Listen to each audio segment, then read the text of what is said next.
Y podríamos comenzar hablando del nombre de los nuevos anticoagulantes orales, porque realmente no son tan nuevos. Ya tienen más de 10 años de estarse utilizando. Y para muchos cardiólogos, muchos internistas, muchos médicos, hasta el nombre deberíamos de ir cambiando y lo adecuado sería llamarle anticoagulantes de acción directa. Realmente, pues, esta guía fue publicada en Europace en este año 2021 y fue bastante abordada en el Congreso. La guía no es la primera guía que aborda los nuevos anticoagulantes orales, los NOACs. Ya habían guías previas, estaban las guías del 2013, 2015, 2018 y la actual que es 2021. Y lo que se hizo fue pues una actualización de la guía. Esta guía, al ser tan compleja como hablamos, incluso viene acompañada de una aplicación que podemos descargar. Viene acompañada de una guía de bolsillo que podemos descargarla para nuestro smartphone y también viene acompañada de una aplicación que nos facilita el uso de los nuevos anticoagulantes orales. El objetivo de la guía es proveer de apoyo para un uso práctico diario, por lo complejo que es un poco el tema. Nos quiere llevar a que usemos estos fármacos con seguridad y eficacia, y siempre recordando desde el inicio de que estos nuevos anticoagulantes orales, vamos a hablar de la fibrilación auricular, y están indicados en fibrilación auricular sin prótesis mecánica, ni estenosis mitral moderada ni severa. Eso es importante irlo resaltando, lo resaltan desde un inicio. Viene acompañado de aspectos prácticos, que cada uno con instrucciones, y es importante saber que a pesar de que ya tenemos 10 años de estar usando estos nuevos anticoagulantes, hay áreas grises, tenemos preguntas sin resolver, hay lagunas de conocimiento, hay falta de evidencia que nos llevan a esto, a tener preguntas que no podemos resolver. Primero que todo, para las indicaciones de los NOACs, nosotros vamos a hablar acá, al ser el Congreso de Cardiología, el resumen del Congreso, vamos a hablar de las indicaciones cardiológicas, ¿verdad? Entonces tenemos que los NOACs están indicados en la prevención de accidentes cerebrovasculares en fibrilación auricular sin prótesis mecánicas ni estenosis mitrales moderadas o severas. Recordemos que desde hace ya anteriormente en la guía de fibrilación auricular se quitó el nombre de fibrilación auricular valvular, porque podría ser de que tienda la confusión. Podríamos tener nosotros una fibrilación auricular con una estenosis aórtica y algún médico podría confundir con que fuera una estenosis, una fibrilación auricular valvular. Pues bueno, hay que hablar que está indicado en fibrilación auricular sin prótesis mecánicas ni estenosis mitral moderada o severa. Es importante hablar del CHAS-VAS, ya tenemos varios años de conocerlo y que abordamos, exceptuando la insuficiencia cardíaca, como lo es el doctor Rocino, en la mayoría de los pacientes con fibrilación auricular, y si son hombres y tienen un CHAS-VAS 1 o mujer CHAS-VAS 2, es donde más están indicados los NOACs y se prefieren a los antagonistas de vitamina K. Es importante saber el riesgo de sangrado del paciente. Para esto se reafirma la importancia del HAS-BLED. El HAS-BLED sabemos que es un score que nos brinda el riesgo de hemorragia del paciente, pero es importante aclarar que un HAS-BLED alto no contraindica la anticoagulación, simplemente nos dice de que tenemos un paciente con alto riesgo de sangrado, que debemos de hacerle un seguimiento más estrecho, que debemos controlarle la hipertensión más adecuada y que tenemos que vigilarlo más, pero no es el hecho de que por HAS-BLED alto vamos a contraindicar la anticoagulación. Eso es importante. Otra de las cosas es que el estudio Invictus se está llevando a cabo, nos resaltan que en estenosis mitral, o sea, en estenosis mitral, existen dudas acerca de qué tan efectivo va a ser estos nuevos anticoagulantes orales. No existe evidencia en contra, como sí lo hay en las prótesis mecánicas. Entonces, el estudio Invictus se está llevando a cabo y lo que está estudiando es rivaroxaban en enfermedad reumática, o sea, sería fibrilación auricular, estenosis mitral moderada a severa y un anticoagulante oral que sería el rivaroxaban. Posiblemente nos va a quitar la duda de si vamos a poderlos indicar en pacientes con FA y estenosis mitral o no. Está en desarrollo, no lo tenemos todavía, es un área gris del tema.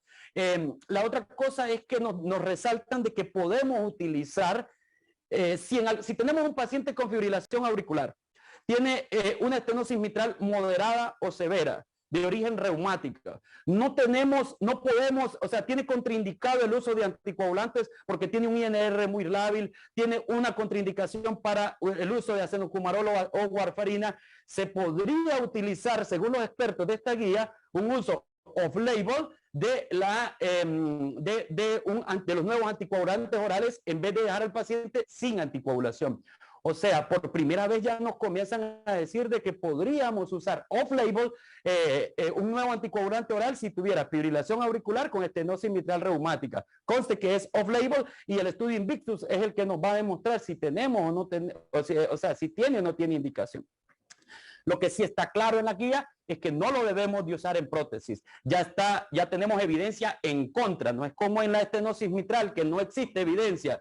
Simplemente en la prótesis mecánica ya existe evidencia que dice de que es superior completamente la warfarina, el acenocumarol, los antagonistas de vitamina K. Por tanto, siempre vamos a preferir en pacientes con prótesis, vamos a indicar siempre antagonistas de vitamina K. En bioprótesis y fibrilación auricular, porque esto también a veces confunde. Una prótesis mecánica siempre va a llevar anticoagulación, aunque no tenga fibrilación auricular. Pero una bioprótesis tiene que tener una fibrilación auricular para que tenga anticoagulación. Entonces, en estas bioprótesis y fibrilación auricular, el estudio River con Rivaroxaban y el estudio Enable con Edoxaban demostraron que sí podemos utilizar un nuevo anticoagulante oral. También se ha demostrado que cuando se hace un TAVI, ¿verdad? Una sustitución de válvula aórtica transluminal percutánea, ¿verdad? Y tiene fibrilación auricular, se pueden usar por la fibrilación auricular, insisto, no por la prótesis, es por la fibrilación auricular. Se han hecho pequeños estudios y hay algunos como el Atlantis que nos van a terminar de resolver qué tan qué nivel de indicación va a tener los nuevos anticoagulantes en este contexto. Ahora, si tenemos miocardiopatía hipertrófica con fibrilación auricular que se combinan muy frecuentemente, pues bueno, lo primero es que no existe una hipótesis de inferioridad, o sea, no tiene nada de extraño la miocardiopatía hipertrófica, no tendría por qué cambiar los resultados, no existe hipótesis de inferioridad. Entonces, por tanto, se pueden considerar como seguros y eficaces, aunque exista poca evidencia. Podemos utilizarlo en la miocardiopatía hipertrófica. En las embarazadas, las pacientes embarazadas están contraindicados porque no se conoce, o sea, realmente está contraindicado en su prospecto. En pediatría han sido excluidos y se han utilizado en pequeños estudios Rivaroxaban y dabigatran, pero en tromboembolismo pulmonar. Y además sabemos la fibrilación auricular no es una cardiopatía tan frecuente, vamos a decir, en pediatría. Por último, si tenemos una fibrilación auricular con un síndrome antifosfolípido, debido a la fisiopatología del síndrome antifosfolípido, es más recomendable el uso de un antagonista de vitamina K. Ok, esta tabla de la guía nos resume esto que acabamos de hablar. Entonces decimos que cuando está en rojo, como decía el doctor recién, está contraindicado. Entonces, si tenemos una prótesis valvular mecánica, están contraindicados. Si tenemos una estenosis mitral moderada severa, pues bueno, no existe hipótesis tanto de inferioridad, se puede utilizar off-label, pero todavía no existe una indicación y el estudio Invictus es el que nos va a decir si podemos al final o no. O sea, lo podemos utilizar perfectamente en fibrilaciones auriculares con otras valvulopatías, llámese estenosis aórtica, insuficiencia mitral o una valvulopatía pulmonar o tricúspide. Entonces, si tiene una bioprótesis con fibrilación auricular, lo podemos usar, es aceptable. En las estenosis aórtica lo podemos utilizar si tienen fibrilación auricular. Vamos a resaltar que acá son pacientes con fibrilación auricular. Entonces, se puede utilizar si tenemos estenosis aórtica y si se le implanta y si se le realiza un TAVI, ¿verdad? Asimismo como algunos otros procedimientos percutáneos. En la miocardiopatía hipertrófica, si tiene fibrilación auricular, no existe hipótesis de inferioridad y se puede utilizar. Ahora, es importante recordar las dosis aprobadas. Lo resaltan mucho que existen dosis aprobadas para la prevención de accidentes cerebrovasculares en fibrilación auricular. La dosis estándar, por ejemplo, de la apixaban es 5 miligramos BID, o sea, cada 12 horas. Y se puede utilizar 2.5 miligramos si cumple al menos 2 de los siguientes criterios: que tenga el peso menos de 60 kilos, que tenga la creatinina más de 80, que tenga la edad más de 80 años, la creatinina más de 1.5 o que tenga el criterio único de una tasa de filtrado glomerular entre 15 y 30. Ahí es cuando vamos a utilizar 2.5 cada 12. Recordemos que la fibrilación auricular aumenta su prevalencia a medida que aumenta la edad. Y a medida que aumenta la edad, aumenta el riesgo cardioembólico. Entonces, es algo hasta diatrogénico, podríamos decir, comenzar a negarle la anticoagulación oral a un paciente solo porque tenga una edad avanzada y no tenga otro criterio para disminuir la dosis. Porque la dosis que ha demostrado mayor efectividad es 5 miligramos cada 12 horas. Entonces, tendríamos que tener un paciente más de 80 años que pese menos de 60 kilos para poder reducirle la dosis, para que estuviera bien indicado, ¿verdad? O que tuviera afectación renal. Ahora, el dabigatran, la dosis más recomendada es 150 miligramos cada 12 horas. No se especifica realmente en los estudios si, cuándo utilizar 110 o cuándo utilizar 150, pero se sugiere que si tiene más de 80 años, si está usando verapamil o si tiene alto riesgo de sangrado, entonces esas son las sugerencias que se pueden dar para usar la dosis de 110. Ahora, el edoxaban, la dosis estándar es de 60 miligramos una vez al día y debemos de usar 30 miligramos una vez al día si tenemos un peso menos de 60 kilos, si tenemos una disminución de la tasa de filtrado glomerular o un tratamiento concomitante con verapamil o dronadarona o ranolacina porque hacen interacción con el edoxaban y es recomendable utilizarla a dosis de 30 miligramos una vez al día. El rivaroxaban, la dosis estándar es de 20 miligramos al día y se utiliza solo 15 miligramos si tiene una tasa de filtrado entre 50 y 15. Bien, ahora hay algo importante que señalan en los aspectos prácticos de la guía, es por ejemplo qué hacer si el paciente nos dice que se le olvidó tomar una dosis. Entonces nos dice que el paciente puede tomar la dosis hasta que, la dosis olvidada hasta que haya pasado menos de la mitad del intervalo de dosificación. O sea, por ejemplo, si tenemos, por ejemplo, apixaban, que se utiliza cada 12 horas, y el paciente nos pregunta, se me olvidó tomarme la dosis que me correspondía a las 7 de la mañana, entonces ese paciente, si nos está consultando antes de la 1 de la tarde, el paciente puede perfectamente tomar su dosis. Si no, ya lo que se manda es que espere hasta la siguiente dosis. Y con lo que se indican una vez al día, entonces tendrían que ser 12 horas. Si ya pasaron, si está tomando rivaroxaban y se le olvidó la dosis y han pasado menos de 12 horas desde que le correspondía la dosis, pues se puede tomar su dosis. Si no, esperar hasta la siguiente dosis. Esa es una de las cosas prácticas que nos señala. Otra cosa que puede suceder es que qué pasa si el paciente se toma doble dosis, o sea, se toma 2 apixaban o si le correspondían 2.5 miligramos y se toma 5 miligramos, por ejemplo. Entonces, si es cada 12 horas el anticoagulante, se debe de omitir la siguiente dosis planificada. O sea, ya no, si es 2 veces al día el anticoagulante, ya la otra dosis que le correspondía ya no la debe de tomar. ¿Okay? Eso es en caso de los que son cada 12 horas, que son el apixaban y el dabigatran. Si toma doble dosis de un anticoagulante oral que se indica una vez al día, o sea, edoxaban o rivaroxaban, pues lo que hay que hacer es continuar el régimen de dosificación normal y esperar a las 24 horas y que se tome su medicamento que le corresponde en la siguiente dosis. Ahora, ¿qué pasa si el paciente tiene dudas? No sé si me la tomé o no sé si o no me lo tomé ese medicamento. Pues lo ideal es no tomar el otro comprimido que le toca, pero debe continuar con pero tratar de valorar siempre el riesgo de isquemia y el riesgo de sangrado. Entonces, realmente si el anticoagulante es 2 veces al día, lo que le debemos decir es que no tome el siguiente que le corresponde, pero sí reiniciar la dosis a las 24 horas de la dosis de la incertidumbre, pues.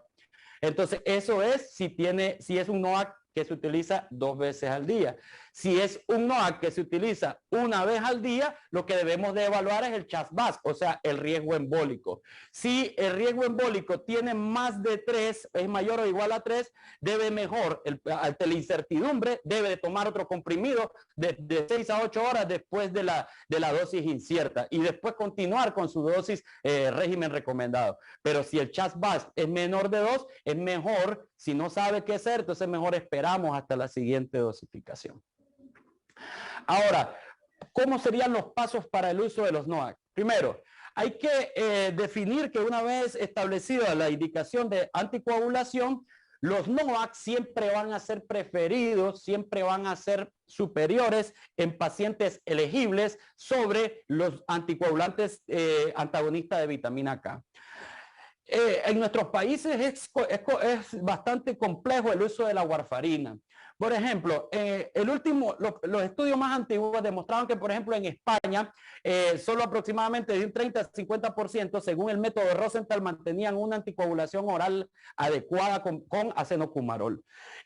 Realmente en el último estudio, si no me equivoco, es el Cronos, llegaron hasta un 68%. Realmente en nuestro medio, yo estoy seguro de que no llegamos al 50% de una buena anticoagulación con un INR estable entre 2 y 3 en pacientes de nuestro día a día debido a múltiples complejidades en el uso de la vitamina K, antagonista de vitamina K. Y realmente siempre que podamos usar un NOAC va a ser superior que usar un antagonista de vitamina K, excepto, como les decía, en las prótesis, por ejemplo. Ok, ahora, siempre antes de usar el NOAC tenemos que hacer una evaluación de la función renal y hacer una evaluación de la función hepática, porque como vamos a ver, vamos a regular la dosis acorde a la función renal y hepática. Es importante y llamativo que nos mandan a utilizar la fórmula de Crocop-Gold. Recordemos que existen varias fórmulas para determinar la tasa de filtrado glomerular. Está la fórmula CKD-EPI, está la Modification of the Diet and Renal Disease, entonces, y las más actuales que recomiendan son la CKD-EPI y la Modification of the Diet, pero acá nos mandan a usar la fórmula de Crocop-Gold. ¿Por qué? Porque esa fue la fórmula que utilizaron en los estudios pivotales de los NOAC. Entonces, para poder tener la misma conducta que en los estudios pivotales, tenemos que utilizar el Crocop-Gold. Calcular el Hasbled para saber el riesgo de hemorragia que tiene, no para contraindicar la anticoagulación. Ahora, los 4 nuevos anticoagulantes han demostrado efectividad si se usan de una forma indicada. El problema es que al ser 4 tienen dosis distintas, tienen criterios de reducción distintas, tienen un perfil farmacológico distinto, pues es bastante complejo el uso, ¿verdad? Y el dominio completo de todo esto. Además, tenemos que tener en cuenta de que un NOAC le sirve más en algún perfil de paciente que otro. Hay que tener en cuenta también la accesibilidad, si ese paciente tiene el acceso para el NOAC, el costo es una limitante en nuestro medio, y todas estas cosas, tanto las dosis como las características clínicas del paciente, el perfil, seleccionar el mejor NOAC para cada indicación no tiene criterio para reducción de dosis, y el uso recomendada off-label es tan malo como utilizarla cuando tuviera una prótesis mecánica. Entonces realmente tenemos que tener claro de que si estamos indicando 2.5 cada 12 horas, es como también estamos haciendo una mala práctica clínica, como que si estuviéramos indicándolo en prótesis mecánica. Ok, otra cosa importante es que están indicados, parece que los médicos lo estamos indicando el anticoagulante para que no sangre y no para evitar embolia. O sea, nosotros estamos pensando, le damos el anticoagulante y estamos pensando, le voy a dar este para que no sangre, pero no le estamos dando para que no tenga la embolia. Porque como parece que miramos que el sangrado, si le ponemos el anticoagulante y sangra, es una iatrogenia de nosotros. Pero si le da la embolia, uy, qué mala, la fibrilación auricular es el curso natural de la enfermedad. Pero tenemos que recordar que si tenía una fibrilación auricular, tenía criterios de anticoagulación, tenía una indicación de una dosis estándar y a ese paciente le da una embolia, cometimos igual de iatrogenia. ¿Okay? Entonces, realmente no lo indiquemos, no estamos pensando en sagrado, tenemos que estar pensando en prevenir el embolia, prevenir el ictus, que es una de las primeras prioridades de la guía de fibrilación auricular, y también adecuarlos al perfil de riesgo de sangrado del paciente. Este es un algoritmo que nos mencionan en la guía, pero nos vamos a centrar en lo que está en verde.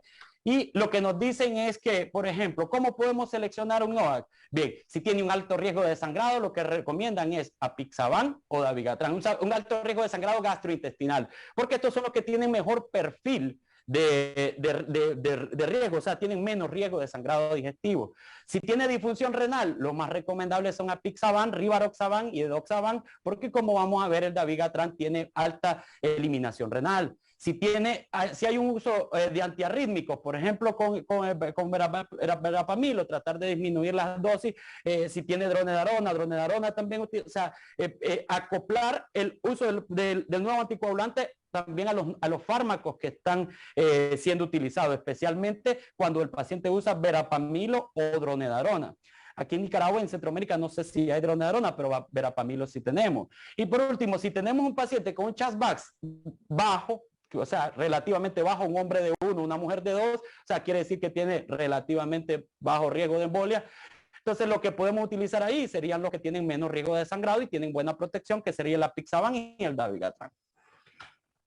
Hay que saber, como decimos, que tienen perfil metabólico distinto, ¿verdad? Perfil farmacológico. De las cosas que hay que resaltar es el alto porcentaje de eliminación renal del dabigatran versus la poca eliminación renal de la apixaban y 50 y 50 del edoxaban. O sea, solo el 23% de apixaban se elimina renal, el 80% de dabigatran se elimina renal y el edoxaban va 50 y 50. Otra cosa importante es el efecto con la dabigatran, como el apixaban no tienen efectos, no tienen interacción con la comida.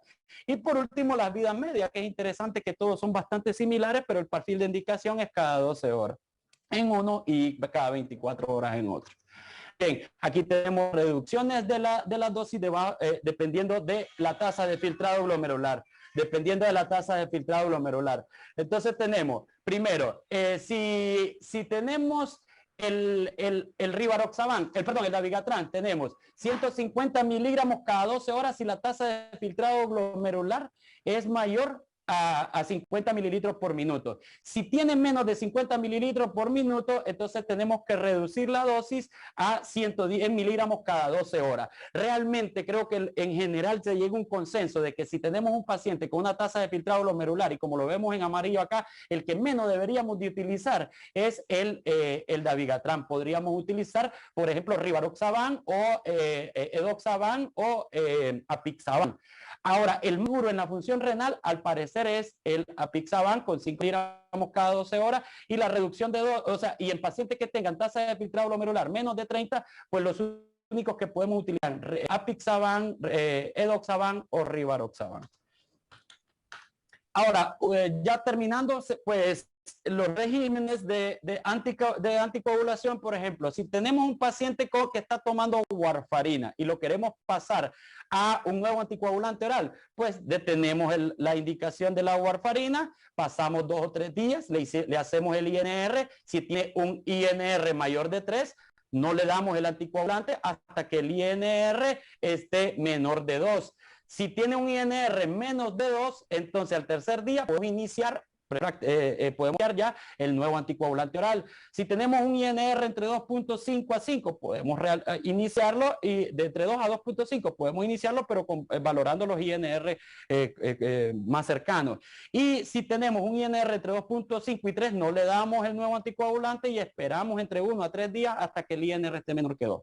Así lo mismo, si tenemos un NOAC, pues venimos nosotros y vamos a hacerlo como cuando hacemos los traslapes en trombosis venosa, pues, o sea, suspendemos iniciamos el antagonista de vitamina K, porque recordemos que el antagonismo de vitamina K, como la warfarina, necesita 3 a 5 días para poder hacer su efecto. Entonces, iniciamos la dosis del antagonista de vitamina K y a los 3 a 5 días medimos el INR. Si el INR está mayor que 2, entonces ya le detenemos el NOAC.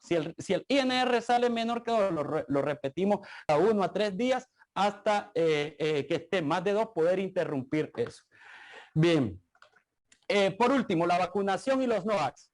Primero, si tenemos vamos a vacunar ahora actualmente con el COVID. ¿Qué es lo que hay que hacer? Solo se omite la dosis de la mañana antes de la inyección intramuscular. Se le recomienda que se utilice una aguja de calibre fino, que se aplique presión firme durante 2 a 5 minutos y que se tome la dosis que le tocaba 3 horas después de la inyección. Como conclusiones tenemos que hay 4 NOACs que han demostrado eficacia. Los 4 son buenos, todo depende del perfil farmacológico y el uso que le demos nosotros, que son superiores al antagonista de vitamina K y siempre van a ser elegibles, siempre van a ser superiores en los pacientes elegibles, que hay que tener muy en cuenta la función renal, el riesgo de sangrado y fármacos asociados para definir qué NOAC es el más adecuado que vamos a utilizar. Hay esquemas bien definidos de cambio de regímenes para anticoagulantes distintos, ¿verdad? De distintos regímenes. Y el uso de un NOAC, ¿verdad? No contraindica la vacunación. Ahora, es importante que en la guía sale de que no existe ninguna indicación de un NOAC para contexto de COVID. Eso no lo mencionan, aunque sabemos que en algunas prácticas clínicas lo indican algunos colegas. Bueno, se pueden usar en otras fibrilaciones y otras valvulopatías